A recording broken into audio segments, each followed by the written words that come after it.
ఏపీలో assembly session ముగిసినా political అగ్గి మాత్రం కొనసాగుతూనే ఉంది. కాగ్ లెక్కల వ్యవహారం ఇంకా కాగుతూనే ఉంది. ఈ విషయంలో వైసీపీ చేసిన విమర్శలకు కౌంటర్లు విసురుతూనే ఉంది అధికార పక్షం.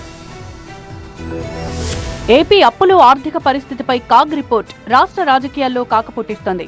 2024-25లో ఏపీ అప్పు మొత్తంగా 5.68 లక్షల కోట్లుగా తేల్చిన కాగ్ 2026-27 బడ్జెట్ అంచనాల్లో అది 7.11 లక్షల కోట్లకు చేరుతుందని అంచనా వేసింది. రాష్ట్ర స్థూల ఉత్పత్తిలో అప్పులు 36% ఉన్నాయని తెలిపింది. అయితే ఈ విషయంలో వైసీపీ చేస్తున్న విమర్శలకు ధీటుగా బదులిచ్చింది అధికార పక్షం. వైసీపీ అధినేత జగన్ చెప్పిన లెక్కల్ని వరుసబెట్టి తప్పుపడుతున్నారు రూలింగ్ పార్టీ నేతలు. కూటమి ప్రభుత్వంపై జగన్ చేసిన విమర్శలన్నీ అబద్ధమంటూ కౌంటర్ ఇచ్చారు మంత్రి పార్థసారథి. గత 5 ఏళ్ల ఆర్థిక విధ్వంసానికి కాగ్ నివేదికే సాక్ష్యమని చెప్పారు. 5 ఏళ్ల పాటు జగన్ చేసిన అప్పుల కారణంగా ఇప్పుడు ఏడాదికి రాష్ట్ర ఖజానాపై 71,800 కోట్ల భారం పడుతోందని ఆరోపించారు. గత ప్రభుత్వ విధానాల కారణంగా బ్యాంకులు అప్పులు ఇవ్వడం మానేశాయన్నారు.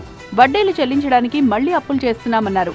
గత సర్కారు నుంచి 9 లక్షల కోట్ల రూపాయల అప్పులు వచ్చాయన్న మంత్రి వైసీపీ నేతలు బాధ్యత లేకుండా మాట్లాడుతున్నారని విమర్శించారు. ప్రైవేట్ రంగంలో కూడా సాఫ్ట్వేరు, ఐటీ, అదేవిధంగా డేటా సెంటర్స్ వీరందరూ కూడా ఉద్యోగాలు రావాలి. ఫుడ్ ప్రాసెసింగ్, ఇంకా అనేక రంగాల్లో ఇండస్ట్రీస్ కూడా డెవలప్ చేస్తుంది. తద్వారా ఈ రాష్ట్రానికి మంచి భవిష్యత్తు లభిస్తుందని చెప్పేసి చదువుకున్న వాళ్ళు చాలా తక్కువగా ఉండేవాళ్ళు నాకంటే ముందు జనరేషన్లో.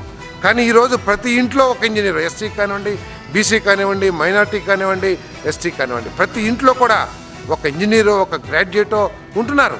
జగన్మోహన్ రెడ్డి లాంటి వాళ్ళు అప్పులు చేస్తే ఆ అప్పుల్ని ఇప్పుడు వాయిదాల లెక్కన కడుతున్నాం, వడ్డీ లెక్కన కడుతున్నాం. ప్రతి నెల జగన్మోహన్ రెడ్డి గారు చేసిన అప్పులకి 3,000 కోట్ల రూపాయలు, అటు ఇటుగా 3,000 కోట్ల రూపాయలు ప్రతి నెల వడ్డీ కింద కడుతున్నాం. కూటమి సర్కారు వచ్చాకే సంక్షేమానికి స్వర్ణయుగం ప్రారంభమైందన్నారు మంత్రి డోలా. గతంలో సంక్షేమ పథకాలు కొందరికే దక్కితే ఇప్పుడు పేదలందరికీ మేలు జరుగుతోందన్నారు.